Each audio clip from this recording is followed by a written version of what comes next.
ഹരേ കൃഷ്ണ. ശ്രീമദ് ഭഗവത്ഗീത അധ്യായം 6 ധ്യാനയോഗം ശ്ലോകം 35. ശ്രീഭഗവാനുവാച അസംശയം മഹാബാഹോ മനോ ദുർനിഗ്രഹം ചലം അഭ്യാസേന തു കൗന്ദേയ വൈരാഗ്യേന ച ഗൃഹ്യതേ. ശ്രീ ഭഗവാൻ പറഞ്ഞു, ഏ മഹാബാഹുവായ അർജുന, സംശയമില്ല, ചഞ്ചലവും കീഴടങ്ങൽ സമ്മതിക്കാത്തതുമായ മനസ്സിനെ നിയന്ത്രിക്കാൻ പ്രയാസം തന്നെ. എന്നാൽ അഭ്യാസം കൊണ്ടും വൈരാഗ്യം കൊണ്ടും അതു സാധിക്കും.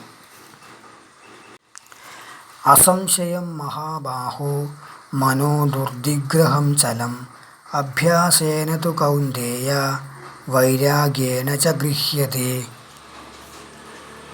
ധന്യവാദഃ. മീങ്കുളം ശിവക്ഷേത്രം.